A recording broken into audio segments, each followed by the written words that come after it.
नमस्कार दोस्तों, जय हिंद। द बोरिंग डायरी के एक नए एपिसोड में आपका स्वागत है। आशा करता हूँ आप सभी बढ़िया होंगे।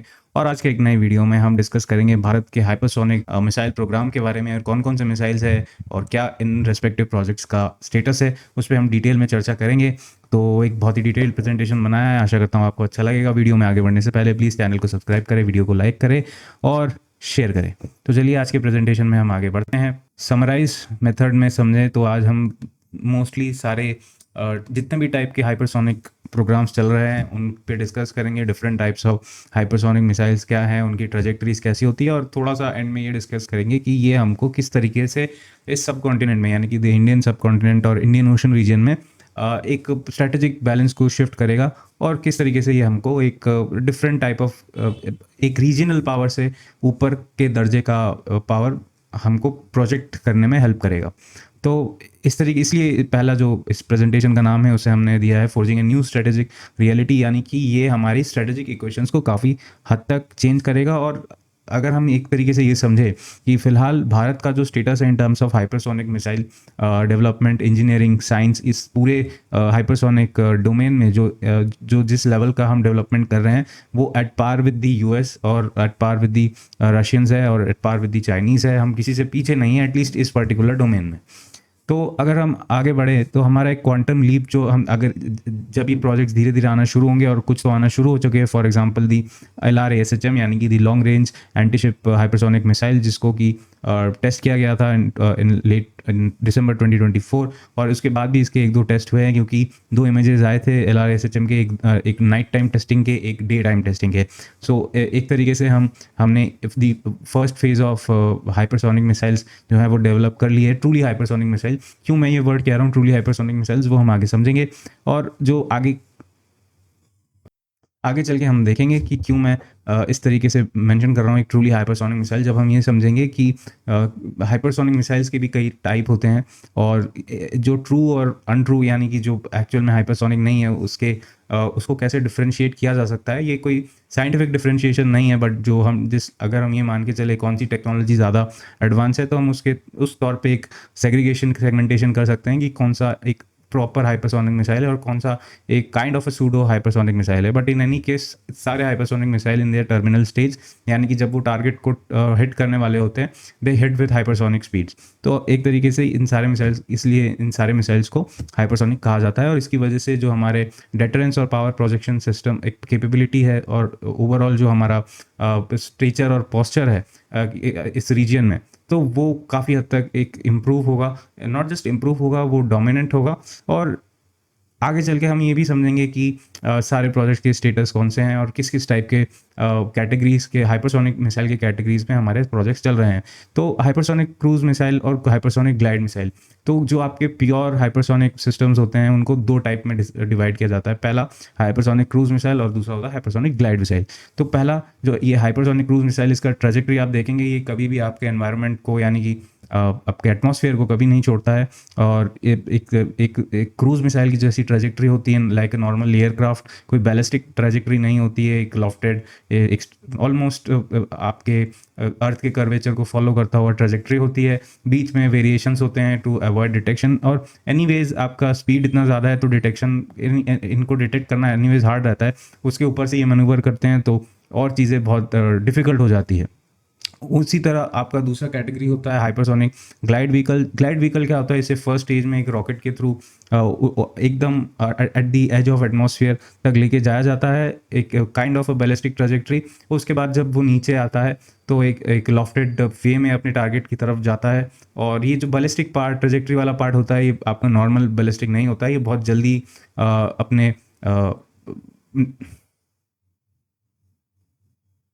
अपने कोर्स को ऑलमोस्ट एक लॉफ्टेड ट्रेजेक्टरी में चेंज कर लेता है, जिसकी वजह से इसकी वजह से इसे इसे हम एक ट्रू हाइपरसोनिक सिस्टम के कैटेगरी में रखते हैं।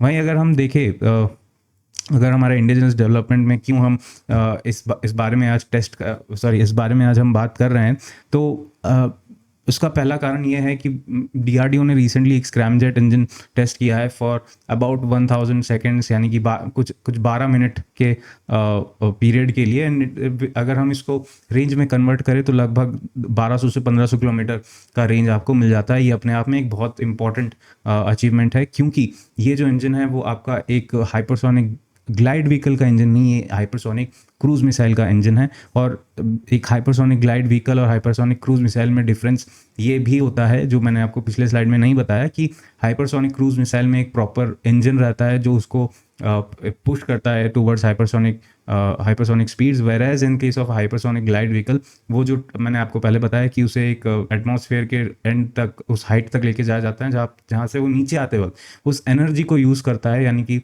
जो काइनेटिक एनर्जी वो नीचे स्पीड नीचे आते हुए गेन करता है, it is used to get the required hypersonic speed.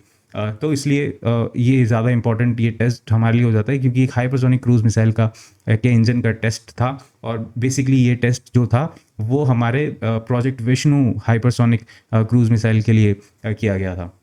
तो अब जान लेते हैं कि कौन कौन से मेजर प्रोजेक्ट्स हाइपरसोनिक मिसाइल की कैटेगरी में हम काम कर रहे हैं। पहला तो है प्रोजेक्ट विष्णु, यानी कि extended ETLDHCM hypersonic cruise missile है। ध्वनि HGV है, ये एक हाइपरसोनिक ग्लाइड व्हीकल है ब्लेंडेड विंग बॉडी वाला। ब्रह्मोस 2, फिर आपका LRASHM और आपका फिर BM-04, ये आपके अग्नि सीरीज पे बेस्ड हाइपरसोनिक मिसाइल है। बट ये एक तरीके से क्वासी हाइपरसोनिक मिसाइल कहना बेटर होगा, क्योंकि बेसिकली एक बलिस्टिक ट्रेजेक्ट्री फॉलो करता है, एंड दैट इज़ वाई इसको एक क्वासी हाइपरसोनिक व्हीकल कहा जा सकता है। तो अगर हम स्टेटस की बात करें तो हाइपरसोनिक क्रूज मिसाइल जो पहला है हमारा प्रोजेक्ट विष्णु के लिए, उसके स्क्रैमजेट्स के टेस्ट चल रहे हैं। हालांकि मिसाइल का एक टेस्ट हुआ था, ये बहुत पहले हुआ था। ध्वनि HGV जो है वो अभी भी इसका फर्स्ट फ्लाइट होना बाकी है। BrahMos 2 we are expected in 2027-2028। आपका LRASHM इसके मल्टीपल टेस्ट हो चुके हैं। और सबसे पहले यही वाला हाइपरसोनिक ग्लाइड व्हीकल होगा जो प्रोडक्शन में जाएगा। BM-04 इसके टेस्ट अभी भी चालू होने हैं। अगर हम एक वन बाय वन डिस्कस करें कि क्या फीचर्स हैं, क्या इनके कैपेबिलिटीज़ हैं, तो जैसे फर्स्ट हम स्टार्ट करते हैं ETLDHCM, जो आपका हाइपरसोनिक क्रूज मिसाइल है for project Vishnu. Around 1500 kilometre की रेंज होगी, पेलोड 1000 से 2000 किलोग्राम का हो सकता है। अगेन प्रोपल्शन आपका केरोलॉक्स स्क्रैमजेट है। लॉन्च प्लेटफॉर्म अभी फिक्स नहीं है, बट इट इज़ एक्सपेक्टेड कि रोड मोबाइल सिस्टम होगा, नेवल वेसल से यूज़ हो सकता है। Maybe at some point of time इसका एयर लॉन्च्ड वर्जन भी आएगा। बहुत ही स्टेल्थ काइंड ऑफ प्लेटफॉर्म होगा, एडवांस डिज़ाइन वाला। अनप्रेडिक्टेबल पाथ ऑब्वियस सी बात है, क्योंकि आपके पास एक क्रूज मिसाइल की ट्रेजेक्ट्री है। और नीडलेस टू से बहुत लो फ्लाइंग होगा, इसलिए इसकी सर्वाइबिलिटी बहुत ज़्यादा होगी। अगर हम बात करें ग्लाइड बेस्ड व्हीकल कैसे बहुत ज़्यादा आपके लिए गेम चेंजर्स हो सकते हैं, तो अगर हम समझे जो हमारा LRASHM मिसाइल है उसको सबसे पहले नेवी इंडक्ट कर रही है। और इस टाइप के मिसाइल्स का यूज़ मोस्टली शोर बेस्ड बैटरीज के लिए होता है, यानी कि इन मिसाइल्स को हमारे सी शोर के डिफेंस के लिए यूज़ किया जाएगा। और यहाँ से ये एनिमी के एयरक्राफ्ट कैरियर्स को टारगेट करने के लिए यूज़ किया जा सकता है। जैसा आप जानते हैं, आपके एनिमी के एयरक्राफ्ट कैरियर बहुत ही क्रिटिकल कंपोनेंट होते हैं उनके नेवी के लिए। और इनमें से एक भी अगर हिट हो जाए, होते ही गिनती के हैं, 2-4 होते हैं, और उसमें से एक भी डुबा दिया जाए, it will be immense loss for the enemy. And that is why इसे जो LRASHM है, जो ये एक हाइपरसोनिक ग्लाइड व्हीकल है, it will be used by the navy first, then उसको हो सकता है बाकी सर्विसेज के लिए यूज़ किया जाएगा। Dhwani HGV on the other hand, I think will mostly go through the Indian Army and maybe Indian Air Force, but it is time will tell इसको कौन सा आर्म यूज़ करेगा। मे बी इसको strategic force के लिए भी दे दिया जाए। So it is a thing to be seen, but it will be a much more advanced and strategic system, whereas the LRASHM यानी कि the long range anti ship hypersonic missile will be more of a tactical system. अगर हम बात करें एक benchmarks की global peers के साथ, तो ETLDHCM आपका हाइपरसोनिक क्रूज मिसाइल है। ये एक तरीके से रशिया के 3M22 ज़र्कॉन के साथ कंपेरेबल है, कंपेरेबल रेंज भी होगा, हालांकि ज़र्कॉन जो है डिप्लॉयड है। DF-17 जो है वो एक हाइपरसोनिक ग्लाइड व्हीकल है, हमारा LRASHM इस कैटेगरी में आता है। और ऑब्वियसली DF-17 ऑपरेशनल है, और LRASHM जो हमारा हाइपरसोनिक मिसाइल है वो भी इस साल के एंड तक इसका इसका डिप्लॉयमेंट शुरू हो जाएगा। USA also have boost glide vehicle, but उनके प्रोग्राम्स, हाइपरसोनिक प्रोग्राम्स के बारे में बहुत लिमिटेड जानकारी होती है। सो एक जो मिसाइल है that is the AGM-183A ARRW। अब वो प्रोक्योरमेंट उसका चल रहा है, बट बहुत ज़्यादा क्लियर नहीं है कि वो किस स्टेज में है। अगर हम रोड मैप को समझे हमारी ओवरऑल हाइपरसोनिक मिसाइल की कैसी रहेगी, तो सितंबर 2020 से HST-DV पहली बार नहीं, एक सक्सेसफुल टेस्ट फ्लाइट हुआ था। उसके बाद 2024 में LRSHM का सक्सेसफुल टेस्ट फ्लाइट होता है। फिर लास्ट मंथ स्क्रैमजेट फायर किया जाता है 12 मिनट के लिए। फिर उसके बाद यहाँ से आगे नेक्स्ट हम जो एक्सपेक्ट कर रहे हैं वो ध्वनि हाइपरसोनिक ग्लाइड व्हीकल, उसके बाद आपका BrahMos 2 hypersonic cruise missile testing के लिए हम एक्सपेक्ट कर रहे हैं। तो अगर हम समझे कि क्यों ये हमारे लिए इतनी ज़रूरी है, क्योंकि देखिए विद टाइम हम देख रहे हैं कि जो आपके एयर डिफेंस सिस्टम्स हैं ये बहुत एडवांस होते आ रहे हैं, और इनको आप बार बार सीड और डीड मिशंस के थ्रू नहीं न्यूट्रलाइज कर सकते हैं, खासकर जहाँ पे इनकी डेंसिटी और प्रेजेंस बहुत ज़्यादा सॉलिड हो। तो कई एरियाज ऐसे होंगे जो कि बहुत डेंसली पैक्ड होंगे आपके सरफेस टू एयर मिसाइल से, for example on our both eastern and western borders. तो वहाँ पे आपको बहुत सहूलियत प्रोवाइड करते हैं these hypersonic cruise missiles and hypersonic glide vehicles to target very high value surface to air missile targets। हालांकि हमने जो ऑपरेशन सिंदूर के टाइम ये प्रूव किया था कि just through drones we can neutralise a lot of surface to air missile, but in any case जहाँ पे आप एक्सपेक्ट कर रहे हैं कि आपके एनिमी के पास काफ़ी सॉलिड एयर डिफेंस है, there it will be very useful to use these hypersonic systems to counter these surface to air missile. Hypothetical scenario check करें तो हमारे पड़ोस में कौन कौन से सिस्टम मौजूद है। तो पहला तो है S-400, उसके बाद S-500 शायद मतलब उसका ही कोई वेरिएंट हो सकता है, चाइना कॉपी पेस्ट करके बनाएगा, एंड दी HQ-19 के साथ हमने ऑपरेशन सिंदूर में भी डील कर लिया था। S-400 S-500 with the Chinese air force और the Chinese military, that will have to be dealt with maybe a lot of solutions are available, but these hypersonic systems can be very useful। उसके बाद ये जो systems हैं not just आपके naval power के लिए बहुत यूज़फुल रहेंगे, बट एक तरीके से ये आपके ईस्टर्न बॉर्डर्स यानी कि नॉर्थ ईस्टर्न बॉर्डर्स और आपके जो हिमालयन बॉर्डर्स है टूवर्ड्स ईस्ट, वहाँ पे बहुत ज़्यादा यूज़फुल हो सकते हैं एज एन एरिया डिनाइल और एरिया डिफेंस के तौर पे। सो बहुत मल्टीपल और वाइड स्कोप ऑफ इसका यूज़ हो सकता है। पहली बात, इसको ट्रैक करके इसके अगेंस्ट डिफेंड करना बहुत मुश्किल है। Again with the kind of range it provides, हम इसको बहुत हमारे साइड के बहुत पीछे से हम फायर कर सकते हैं। So it can actually cause a lot of mayhem on the other side. Also जो डेटरेंस है उस तरीके से अगर हम समझें कि यहाँ पे इन ऐसे केसेस में बहुत ज़्यादा इंपॉर्टेंट रहता है कि टाइम टू रिएक्ट कितना मिलता है। तो जब ब्रह्मोस इनसे नहीं संभल रहा है, it is impossible for them to track and react to the hypersonic systems। The people on the other side of the border will be on their toes throughout their time and they will have a really bad time। अगला जो हमारा part रहेगा एक इस hypersonic system के related, वो रहेगा हम इसको भी हमारे ट्रायड में शामिल करें, यानी कि इंडियन नेवी के वेसल्स पे different type of hypersonic systems रहे। जो एग्जिस्टिंग LRASHM है, जिसे कि हम एक शोर बेस्ड बैटरी की तरह देख रहे हैं, उसको हमारे फ्रिगेट्स, कॉर्वेट्स, डिस्ट्रॉयर्स पे एकोमोडेट करने का तरीका ढूंढ सके via obviously the VLS system, vertically launch system में इन मिसाइल्स को फिट किया जा सके। ऐसे सिस्टम्स हमको डेवलप करने पड़ेंगे। सिमिलरली इंडियन आर्मी के लिए हम जानते हैं BM-04 is one of the system that is under work. उसके बाद इंडियन एयरफोर्स के लिए भी the BrahMos 2 and the project Vishnu के अंतर्गत जो मिसाइल बन रहे हैं, that will be another system.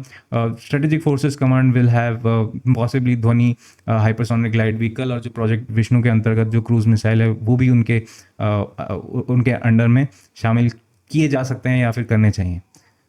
Conclusion इस सेगमेंट का हमारा यही रहेगा। पहला कि स्ट्रेटेजिक ऑटोनॉमी आपको मिलेगी क्योंकि ये सिस्टम्स पूरी तरह इंडिजिनस है, पूरी तरह DRDO द्वारा निर्मित है, प्राइवेट इंडस्ट्री द्वारा मैन्युफैक्चर्ड है, तो आपको बाहर के किसी कंट्री पर डिपेंडेंट नहीं रह सकता।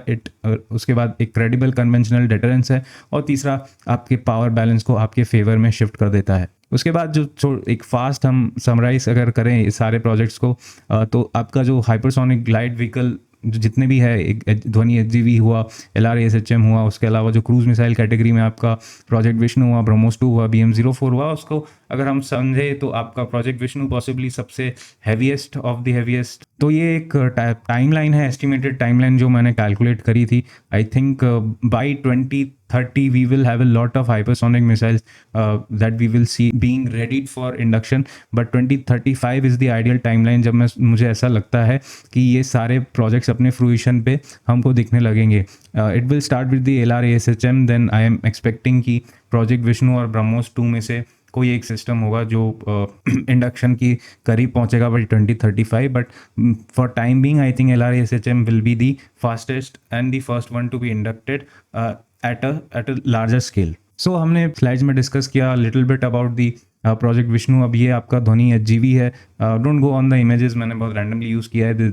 Your actual Dhvani HGV will be a blended body hypersonic glide vehicle.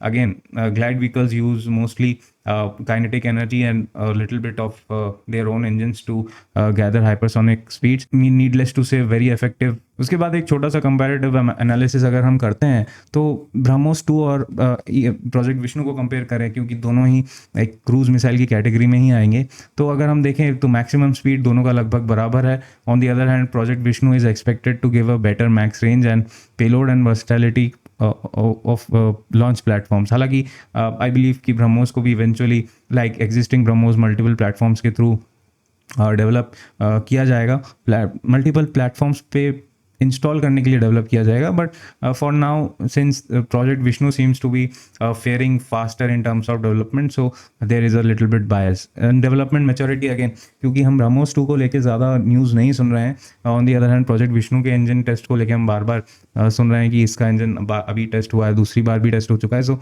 In a way this project is running faster than the BrahMos 2. LRASHM will be the final like the first tactical hypersonic missile in our inventory, a proper tactical hypersonic missile. उसके साथ जो अगर comparative analysis हमने बहुत बार देखे हैं, तो अगर हम यहाँ देखें तो हमारे स्ट्रैटेजिक डिटरेंस के रूप में आपको एक ध्वनि एचजीवी है, आपके नेवल एरिया डिनाइल या फिर नॉर्मल एरिया डिनाइल के लिए आपके पास LRASHM है, टैक्टिकल बैटलफील्ड सपोर्ट के लिए आपको BM-04, और आपको स्ट्रेटेजिक स्ट्राइक्स के लिए आपका प्रोजेक्ट विष्णु और ब्रह्मोस 2 होगा।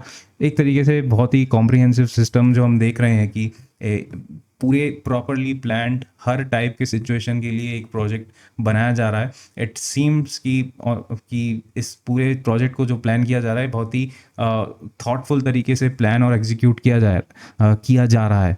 And being said that I think आज के वीडियो के लिए इतना ही, और आशा करता हूँ आपको वीडियो अच्छा लगा होगा। अच्छा लगे तो प्लीज़ चैनल को सब्सक्राइब करें, वीडियो को लाइक करें और शेयर करें। थैंक यू, धन्यवाद, जय Hind. Till next video, take care.